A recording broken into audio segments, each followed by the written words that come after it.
welcome back to Gin Reviews of Southern Florida. Alright, so today I have a few gins over here which you can't see, but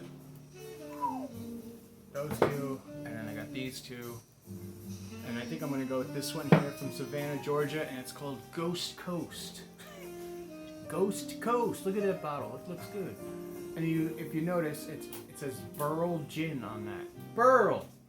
And so what that means is, because I was like, what the hell is burl gin? Never heard that before. I looked it up in this distillery in Savannah, Georgia. They dedicated this gin to Burl Ives, because, you know, he was the coolest snowman they ever knew. And it came out 12/16/2020. There's 40% alcohol. Of course, it's an American gin, or a contemporary, as they probably say somewhere here. I didn't get a botanical count at all on this, which I hate. And if I had a little bit more time, I probably could have called up the distillery and asked them, but I just didn't do it. But here, I got some things, like we'll see where we're at, okay? I found out there's juniper, of course. Then there's orange. There is Turkish Delight, spice, ginger, rose hips, almonds, Earl Grey tea. Yeah, my father in the back. He's asking. See, he doesn't drink gin, but he will eventually. All right, so we're gonna do it like we always do. Bottle in hand. First, you know what? Let me read this little thing I forgot about here. All right, Burl Gin. Burl Ivanhoe Ives was an American as one could be, and our favorite snowman. See, I knew they said that. In his honor, we named this American-style gin lighter than traditional London dry gins. The juniper takes a backseat to the other flavors. The Burl Gins, sorry about the noise of the water in the background. The notes of citrus and lavender mingle nicely with the light juniper. The craft gin is light, floral, and refreshing. Hey, Dad, could you shut the water off for a minute? Oh, I'm sorry. Sorry, everybody. You know, he doesn't realize what's going on here, I guess. The craft gin is light, floral, refreshing, and is bold enough to shine in any cocktail. Okay. Well, before the next noise comes out, let's do this quick.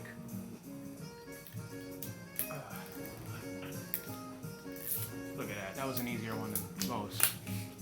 And it's got a cork, so let's do the test. Hey, alright. Wasn't too good. What do you think about that cork pop, Dad? Yeah. Yeah, you like it? Very much. Alright. And Tarek, I still got your cup here, man. I mean, your snifter. And I'm definitely going to use it right now for this. Alright, so. Ooh. Wow, that smells really good. It's definitely junipers in there. I mean, definitely the first thing you could take out, which is great, you know.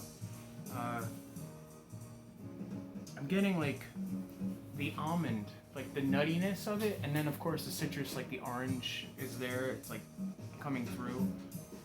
Oh, you know what? On the back end, I smell the rose. They have to have the rose water in there. I know it because it's a nouveau gin. That's what they're trying. Everyone's doing now. All right. Well, it's bright piney blossoms. It's orange mint spice. Like I said, that Turkish Delight is in the aroma. There's ginger and the rose hips. Those are what I'm smelling. 40%. Let's see how it tastes. So what about the burl? Excuse me. Sorry. The most important part of the whole review. I'm doing it right now, and you walk by and ask that question. Okay, so. All right, you know what? This is a great gin for new gin heads to come out of the woods. And the reason I say that, it's really, really light on the juniper, but it's there.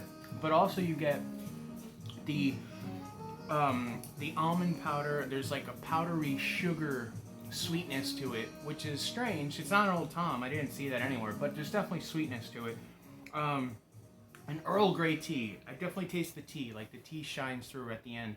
The burn wasn't anything.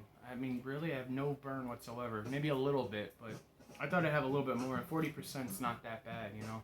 I mean, it has to be 40% to be a gin. You know that, Dad? It has to be at 40% to be considered a gin. And it has to have juniper. Those are the two things that it has to have in any of these bottles and to call it gin. Every other spirit, it's a lot more regulations than that. Okay. All right, so now I'm going to do the gin and tonic here. And since I'm with Mom and Dad, I got Mom and Dad's cup. Look at that. Isn't that a nice cup? I really like this cup. I usually use one, a dedicated one. I have a few actually float around on the show. So are you getting what I do now? Yeah. Maybe soon I could introduce my father to you guys. And you guys could see what goes on here in sunny Florida. Yeah. It's not Middle Tennessee anymore, I'll tell you that.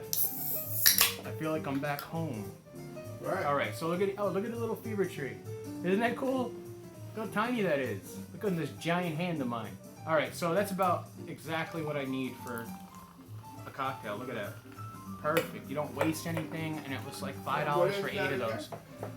This is tonic water. This is Fever Tree tonic water.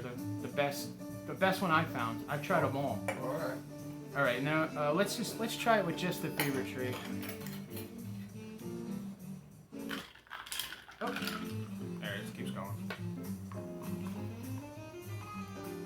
Oh my God, it's so good. Oh, It is so good. No, this is a really, really good gin and tonic gin. Like without the citrus, I could taste a lot of citrus notes going on, which is always what I love. And people that know my reviews, they know that I love citrus in my gin. I mean, it's like what I do it for, sometimes. Anyway, here's some grapefruit. Let's try it with the fruits and see what happens. Persian lime. And then I got a little bit of this nice Florida. Actually, this is a California lemon. Sunkissed. You'd think I'm in Florida, I'd get a Florida lemon, but they were $1 a piece. Oh, yeah. Yeah, right? That's ridiculous. $1 for a lemon? Unbelievable. All right, let's try it with the citrus, see what happens. Seriously. God damn, you know, I didn't think this was going to be this good. I really didn't. When I was doing the research on it, I'm looking at it, I'm like, yeah, right, you know. It's like, you know, a dime a dozen of all these gins here.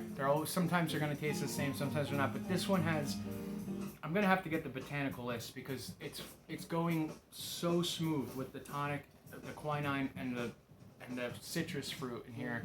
I feel literally, and I'm not that far off, I could be on the beach right now enjoying this with the waves coming in. That's why it's so tropical tasting. It should be cold when you drink Oh, it. ice cold, yeah. Okay.